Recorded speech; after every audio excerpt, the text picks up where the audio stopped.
What's going on, guys? It's your boy Scrub here, back again with another video. Hope you guys are having a great day. I know I am, and today we're going to be talking about something that, I hope calms down. I hope finds a way to have a peaceful ending, but I'm not going to lie, it's got me a little bit nervous because it's starting to sound like the beginning of a Call of Duty campaign, and not in a good way. Basically, China has further encroached on Hong Kong, basically saying that they're going to be in full control even more than they've already been doing over the past year. And Biden has come out and said that that's not going to go down, and obviously this has led to a tense situation between the two countries, and I just felt like talking about it because that's what I do. I talk about weird stuff on this channel, so without further ado, let's get into it. What really got my attention on this was this article. China dismisses U.S. warning on Hong Kong as pure nonsense. So obviously that's what China's going to do. If we don't see eye to eye on them, they're going to call us crazy. We don't have any reason to be saying anything, and we would do the same to them. But truthfully, I feel like them encroaching on Hong Kong and us kind of having a problem with it isn't exactly nonsense, you know? They can disagree. They can say we don't have a right to do it, but they're just going to act like they haven't been tear gassing everybody for the last year, you know?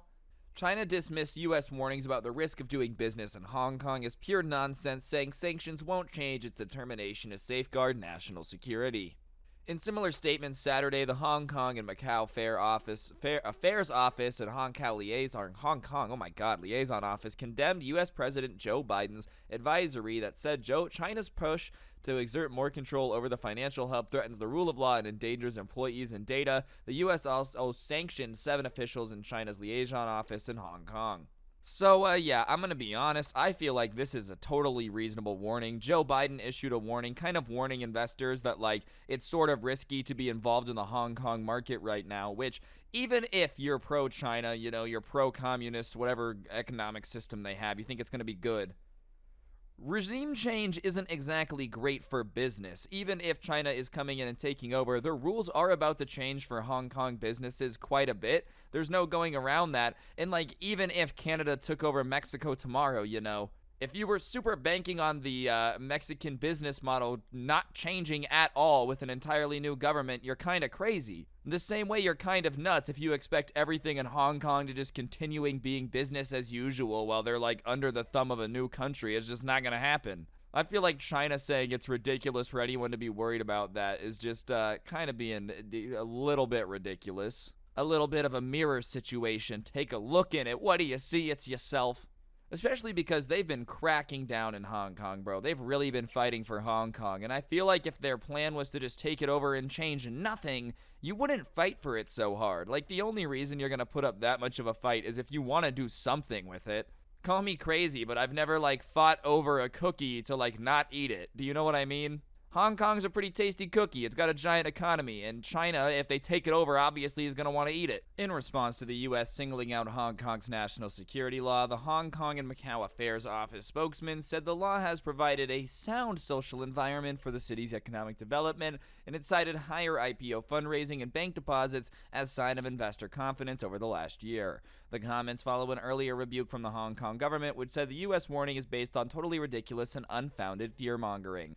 And listen, I'm not saying that the U.S. government isn't one for fear-mongering, alright? I think we all remember the Red Scare that we learned about in history class. But I will say, ladies and gentlemen, I feel like it's fair to think that the Hong Kong economic system's about to undergo a little bit of change, considering that they just got taken over by a communist regime. You would think stuff might be run a little bit, tiny bit differently. I also love that they're citing IPO investments and bank account deposits as 2 signs that investor confidence is on the rise, which, first of all, yeah, investor confidence is on the rise everywhere, bro, because cash is trash, and that's why the Biden administration is issuing a warning. They're seeing that a lot of people are investing in Hong Kong bank accounts and IPOs and are saying, hey, don't do that because it's a bad idea. That's why they're issuing the warning, is because it's up over the last year, and the average investor obviously needs to be told some stuff sometime. I also love that, yeah, bro, IPO funding is up everywhere, dude. Everyone and their mom is getting an IPO. I swear to God, I can make a company tomorrow that sells, that's gonna be ironic, sells contained farts, bro. Literal farts in jars. And somehow, I would get $2 billion SPAC offers, bro. Everyone and their mom is doing IPO craziness.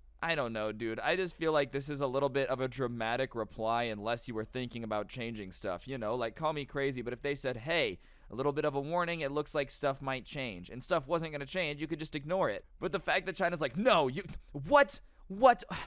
Warning your investors, what the heck? No, oh, dude, guys, never. It's like, okay, now this is a little sus. It wasn't, but like, why are you acting like it's really bad that everyone's kind of being a little bit more wary of what's happening? It's almost like they're upset that more people are going to be looking closely before they invest money. They're like, we don't want due diligence. Beyond just the investment stuff too, bro, like China is just doing the type of stuff that only the bad guys do in movies, you know? Like, for those of you that don't know, Hong Kong, before being taken over, air quotes, by China, I don't really know what's going on. I feel like they've been taken over, but they're saying that they haven't. You know, it's a whole thing. There were a crap ton of protests, right? And naturally, people, when there's a regime change, are going to be a little bit apprehensive, maybe protest a bit. Well, China's like, it doesn't matter if it was in the past when you guys were under another country. We're going to arrest you for what you did before, dude. Hong Kong has already made its first arrest under new China national security laws. Under the legislation, many of Hong Kong's protests that took last year would be punishable by law.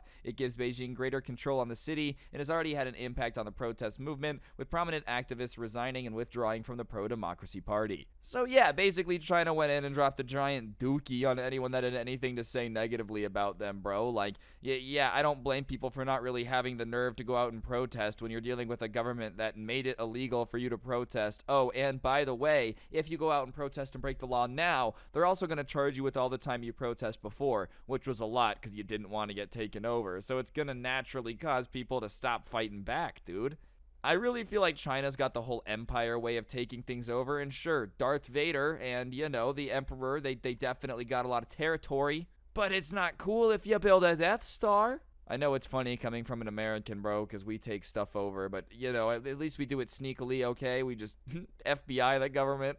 Either way, man, I just feel like this entire situation is just sad to see. I know there's a lot of people in Hong Kong that, like, naturally want the way things used to be back, and it just doesn't look like that's going to be happening anytime soon.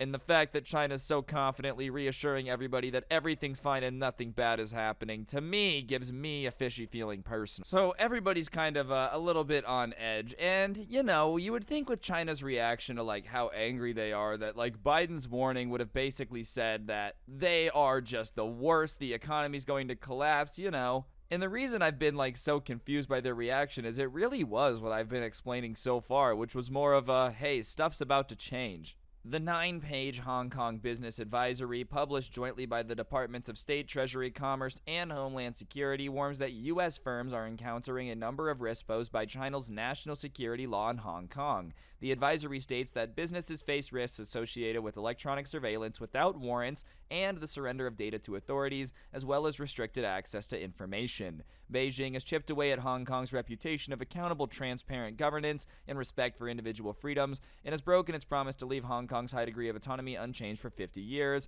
they said in the statement. So obviously at the end, a little bit of some jabs, I guess you could say, but overall, it's just saying the way China does business. There's laws in China that you really can't have a company unless it's like got some type of representative or some type of ownership from the government. And so, yes, it's reasonable to assume that any company doing business in Hong Kong is going to be suspect to the same regulation that every other company in China already has. I don't feel like that's necessarily nuts to think, bro. That's why it's got me so confused on why they're being so defensive about it. They were basically saying rules are going to change. Like, no, it's not. Really, China? Because I'm pretty sure there's plenty of proof of you knowing and getting involved in people's businesses if you don't like the way that it's running, so you kind of have to do it the way the party wants you to do it. I'm pretty sure that one billionaire dude, like, still is missing. Nobody knows where he is still, dude. He's really just minding his business off in the woods, apparently, just, like, surfing or whatever.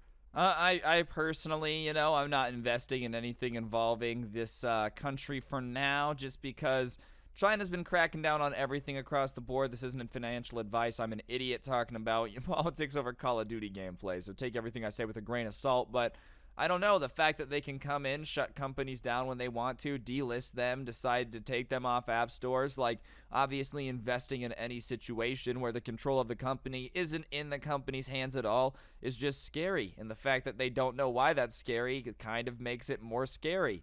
But yeah, that's the current situation. Obviously, things are getting pretty tense if we're having the State Department coming out basically saying that China sucks and them saying no you. A lot of very intellectual discussions going on, obviously. I love that geopolitics can basically be boiled down to the same type of beef that you see on the playground, like just basic nonsense. The only difference is instead of controlling a bunch of nerds and bullying them to do your homework and threatening them with swirlies, that it's like literal lives on the line and millions of people and billions of dollars. But hey, whatever. Anyways, guys, I think that's going to do it for the video. Hopefully you enjoyed. If you did, I'd really appreciate you taking a second to press the like button. Let me know in the comments section down below what you thought of the video. As I said, uploads on this channel are back. They're going to be back, ladies and gentlemen. So big thank you to all the members. I really appreciate ya. Use code Scrubae at the G Fuel checkout for a discount. It helps me out. It helps you out. Literally everybody is a winner. And other than that, be sure to not get anyone pregnant. If you do, make sure they're hot. Buy the merch, all that good stuff. Check out the Scuffed Cast.